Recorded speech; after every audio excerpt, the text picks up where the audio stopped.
Frères et sœurs dans le Christ Jésus, Shalom Aleichem. Aujourd'hui, nous sommes le deuxième dimanche de Carême. L'évangile d'aujourd'hui nous propose la transfiguration du Seigneur, ou autrement appelée la métamorphose du Seigneur chez nos frères orthodoxes. Que signifie la transfiguration du Seigneur ou la métamorphose? Quel est le message que Dieu veut nous donner à travers cet événement, la transfiguration et cette métamorphose? Essayons de mieux comprendre ces textes, voire même de mieux le contextualiser. Parce qu'il y a un message qui est caché derrière cet événement de la transfiguration. Commençons à l'amont avant de comprendre mieux la transfiguration.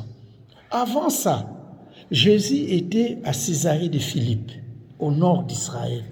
Et là, à Césarée de Philippe, Jésus avait posé la question à ses apôtres. Au dire des gens, qui suis-je? Il a dit, mais il y a des gens qui disent que tu es Élie, il y a des autres qui disent encore que tu es Jérémie, et il y a d'autres encore qui disent que tu es l'un des prophètes. Et vous, que dites-vous? Jésus avait posé à ses apôtres. Et Pierre prit la parole en disant, tu es le Messie, le Fils du Dieu vivant. Et Jésus qui va louer Pierre, Pierre, fils de Jonas, c'est Dieu, c'est mon Père qui t'a inspiré.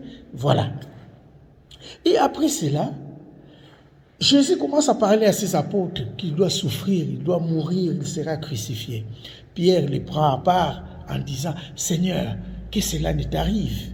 Non, surtout pas, il ne faut pas mourir. Et Jésus qui va ramener Pierre en public en disant, derrière moi Satan, tes paroles n'est que des paroles, tes pensées ne sont que des pensées des humains. Et Jésus va continuer son discours. C'est lui qui veut me suivre, il doit prendre sa croix, qu'il me suive. Et après ce discours-là, survient l'évangile d'aujourd'hui. Jésus les amena sur une haute montagne. Voilà, c'est comme ça qu'on peut comprendre.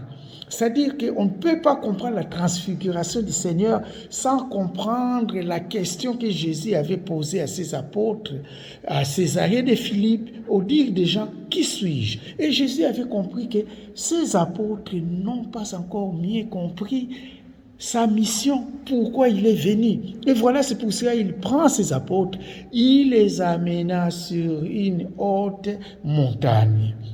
N'oublions pas, chers frères et sœurs, cet événement s'est passé avant la grande fête juive appelée Sukkot.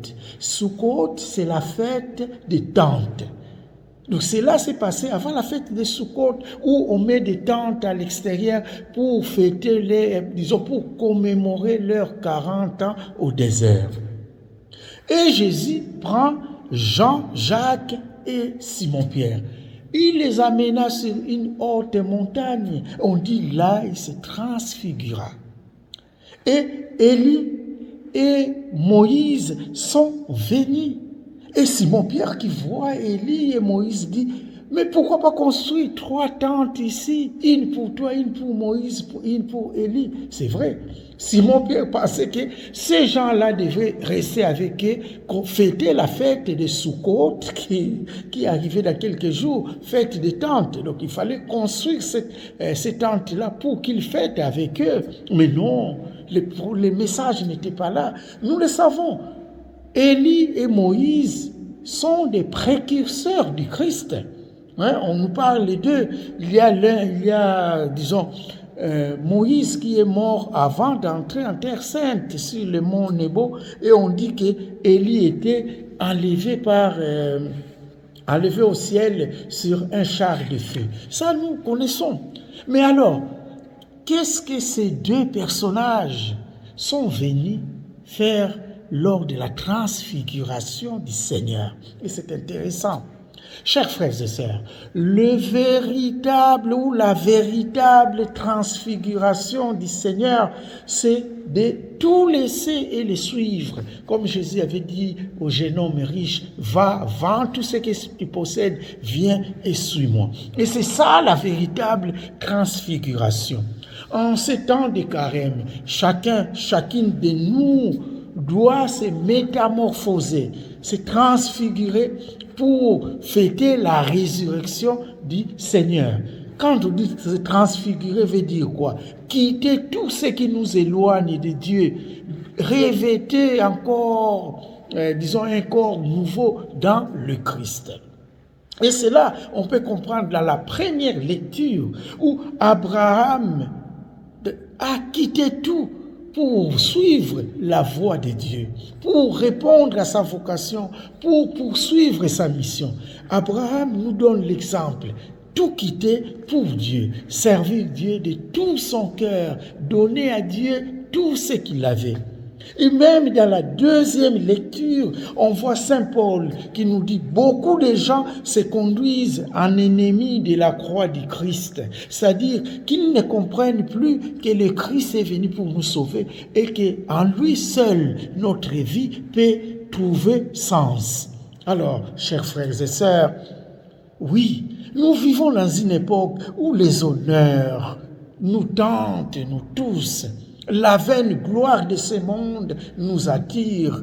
Le matérialisme prend place même dans nos églises, même les consacrés, les pasteurs, tout le monde court derrière le matérialisme. Mais on oublie l'essentiel et que la vie avec Jésus-Christ, une vie transformée en Jésus-Christ. Chacun de nous, chers frères et sœurs, doit créer une montagne sainte quelque part dans sa vie, c'est-à-dire un lieu de rencontre avec Dieu. Or, ces lieux de rencontre, chers frères et sœurs, c'est la parole de Dieu. La Bible que nous ouvrons, c'est les lieux de rencontre. Ces lieux de rencontre pour nous catholiques, c'est dans l'église, devant les saints sacrements. On adore le Seigneur qui est là. C'est le lieu de rencontre. Ces lieux de rencontre, cette montagne sainte de transfiguration, c'est aussi nos assemblées de dimanche où on se rencontre pour louer Dieu, pour prier Dieu. Ces lieux de rencontre, chers frères et sœurs, c'est aussi dans nos familles où nous devons mettre la parole de Dieu au centre de tout pour que nous soyons éclairés. Alors laissez-moi vous dire, chers frères et sœurs, nous nous approchons pour fêter la résurrection du Seigneur. Mais dès à présent, nous devons déjà nous transformer, que nous puissions éclairer comme la lumière qui est descendue lors de la transfiguration, pour qu'autour de nous, que les gens aussi puissent venir suivre Jésus et les servir. Que Dieu nous aide à être des vrais disciples du Seigneur, qui acceptent la croix du Seigneur et qui suivent Jésus, comme aussi Abraham a tout laissé pour faire la volonté du Dieu vivant.